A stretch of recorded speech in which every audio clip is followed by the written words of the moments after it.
बेलूपुर थाना क्षेत्र के रविंद्रपुरी कॉलोनी निवासी ओम प्रकाश नारायण त्रिपाठी के बैंक ऑफ इंडिया के खाते से जालसाज ने 26,37,247 रुपए निकाल लिए। पुलिस ने मामले की रिपोर्ट दर्ज कर जांच शुरू कर दी है। पीड़ित ने पुलिस को तहरीर के साथ ही बैंक स्टेटमेंट भी सौंपा है। जानकारी के अनुसार रविंद्रपुरी कॉलोनी निवासी ओम प्रकाश नारायण त्रिपाठी का बैंक ऑफ इंडिया की सोनारपुरा शाखा में खाता है। बताया कि 24 जनवरी को उनके मोबाइल पर अज्ञात व्यक्ति ने फोन कर खुद को बैंक ऑफ इंडिया का कर्मचारी बताया। कहा कि आपने बैंक में जो चेक दिया है वो क्लियर नहीं हुआ है। जम्मू कश्मीर के उपराज्यपाल मनोज सिन्हा और अरुणाचल के राज्यपाल ब्रिगेडियर बीडी मिश्रा बुधवार को श्री काशी विश्वनाथ धाम पहुंचे। उपराज्यपाल और राज्यपाल ने सपरिवार बाबा भोलेनाथ का विधिवत दर्शन पूजन किया। मंदिर के पुजारियों और वैदिक विद्वानों ने मंत्रोच्चार के बीच श्री काशी विश्वनाथ धाम का पूजन और जलाभिषेक संपन्न कराया। इसके बाद उन्होंने मंदिर प्रशासन और जिला प्रशासन के अधिकारियों से बात की। उन्होंने बाबा धाम की भव्यता देखी। इसके बाद वो चले गए। इस दौरान श्री काशी विश्वनाथ मंदिर परिसर और सड़क मार्ग पर सुरक्षा के पुख्ता इंतजाम किए गए थे। अति विशिष्ट लोगों के आगमन पर जगह जगह यातायात प्रतिबंध भी लगाए गए थे। हरिश्चंद्र महाविद्यालय में छात्र संघ चुनाव शीघ्र कराने की मांग को लेकर 3 दिनों से चल रहे धरना अनिश्चितकाल धरने में बदल गया है। छात्रों का कहना है, अभी हम लोग गांधीवादी तरीके से धरना कर रहे हैं। अगर हमारी बातों को नहीं सुना गया और शीघ्र चुनाव तिथि घोषित नहीं होती है तो भगत सिंह चंद्रशेखर सिंह के रास्ते पर चलने का कार्य करेंगे। सड़क से सदन तक छात्र अपनी बातों को रखेंगे। अगर जरूरत पड़ी तो अन्न जल भी त्यागने का कार्य छात्र करेंगे। धरने के दौरान सौरभ यादव, अमन यादव आदि लोग उपस्थित रहे। छात्र संघ चुनाव के लिए मांग के लिए धरने बैठे हैं। लगातार आज तीसरा दिन हम लोग का महाविद्यालय में छात्र संघ चुनाव की तिथि के लिए बैठे हैं।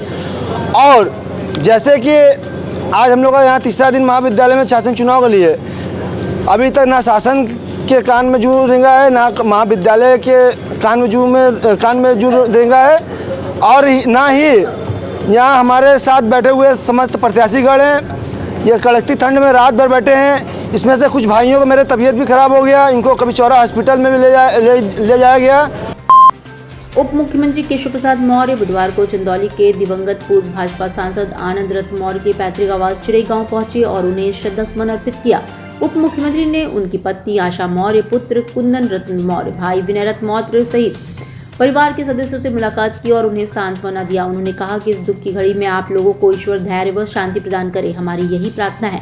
उन्होंने कहा कि हम लोग के बीच से एक सरल सहज समाज सेवी राजनेता चला गया, उनकी कमी हमेशा खलेगी।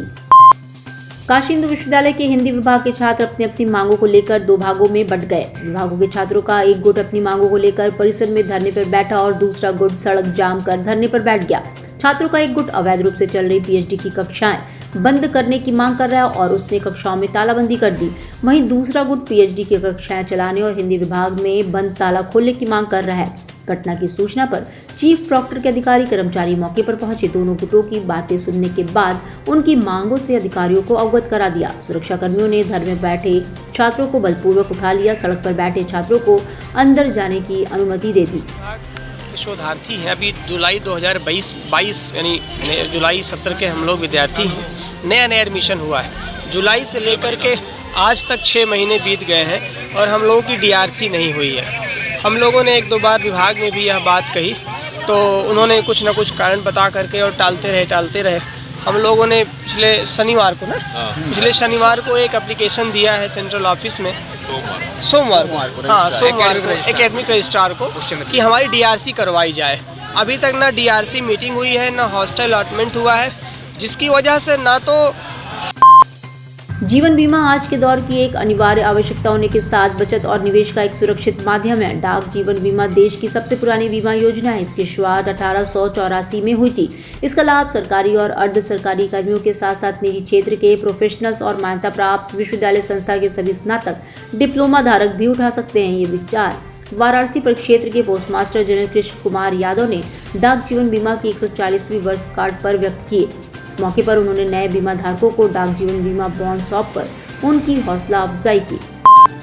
प्रदेश के डिप्टी सीएम केशव प्रसाद मौर्य बुधवार को 1 दिवसीय दौरे पर वाराणसी पहुंचे। मीडिया से बातचीत में डिप्टी सीएम ने बजट 2023 को आजादी के बाद से अब तक का सबसे शानदार बजट बताया है। उन्होंने कहा कि इतना साहसिक और विजनरी स्वतंत्रता के बाद से अब तक पेश नहीं हुआ। ये भारत को विश्व में नंबर 1 की अर्थव्यवस्था बनाने की ओर ले जाने वाला बजट है।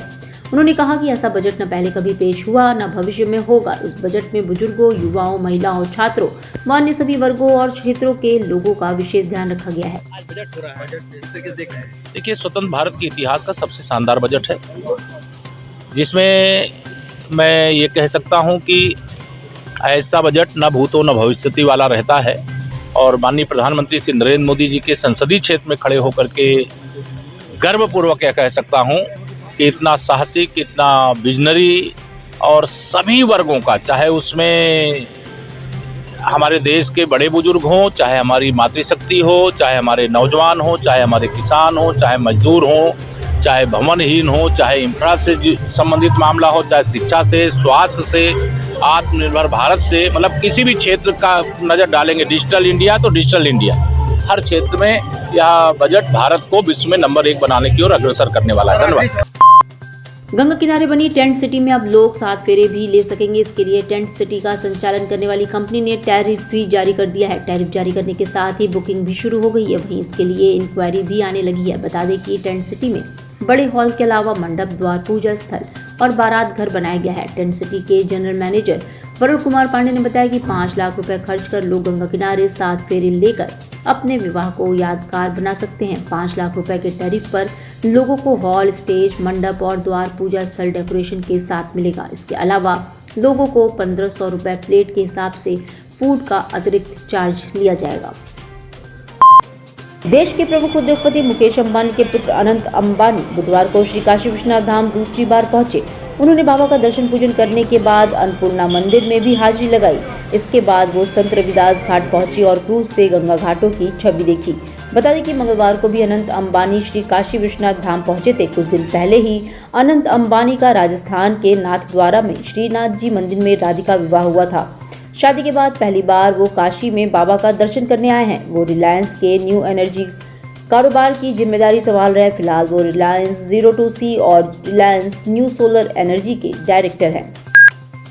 वित्त मंत्री निर्मला सीतारमण के बजट पेश किए जाने के बाद व्यापारियों व आम लोगों में प्रतिक्रिया होने लगी है। किसी ने बजट को सराहा और देश के विकास में मील का पत्थर बताया। वहीं गृहिणियां ज्यादा खुश नहीं हैं। मध्यम व गरीब वर्ग के लोगों का कहना है कि महंगाई का बजट में ध्यान नहीं रखा गया। बजट को लेकर रामनगर औद्योगिक क्षेत्र और एग्रो पार्क के उद्यमी व वाराणसी व्यापार मंडल के व्यापारी बुधवार को सुंदरपुर स्थित राजेंद्र विहार कॉलोनी के ओंकार भवन में जुटे।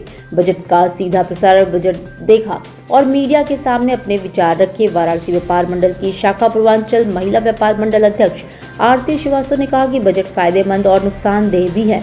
उन्होंने कहा, डिजिटल इंडिया को देखते हुए बजट पेश किया गया है। पहले इंडिया डिजिटल हो जाती तब ऐसा बजट देते। बायोगैस सस्ता किया, लेकिन हर घर में बायोगैस पहुंचा नहीं है। इससे गृहिणियों को क्या राहत मिलने वाली है? पहले से ही घरों का बजट बिगड़ा था। उम्मीद थी कि सरकार इस बार महिलाओं को राहत देगी, मगर ऐसा नहीं हुआ। रसोई घर का बजट बिगड़ता जा रहा है और रसोई गैस पर सरकार को ध्यान देना चाहिए। लाभकारी योजना है इस बार तो बजट जो दिखाया जा रहा है लाइव हम लोग अभी देख ही रहे हैं। तो पिछली बार के रिकॉर्डिंग इस बार बजट थोड़ा अच्छा है। उसमें कृषि में, हेल्थ में, बुनकर लोग जो बनारसी साड़ी का था उसको भी लेके राजस्थान में, जैसा कि बताए हैं अभी कि जैसे बनारस में क्रेज़ था वैसे राजस्थान में भी होने जा रहा है। और महिलाओं के लिए 2025 तक सम्मान योजना भी रहेगा और महिलाओं के लिए अच्छी बजट भी आएगी। उम्मीदें यही है कि अच्छी है। लाभ मिलेगा व्यापारियों को? अब भाई बजट तो दिखाया जा रहा है, अब लाभ मिल जाए महिलाओं को, व्यापारियों को, तो ये बहुत अच्छी बात है। डिजिटल इंडिया का digital new platform live VNS पिछले 7 वर्षों से बनारस की सेवा में। पाइए बनारस के कोने कोने की खबर निष्पक्षता के साथ। लाइव VNS से बनारस की ताज़ा तरीन खबरों के लिए प्ले स्टोर से डाउनलोड कीजिए लाइव VNS ऐप या फॉलो कीजिए लाइव VNS को सोशल मीडिया पर।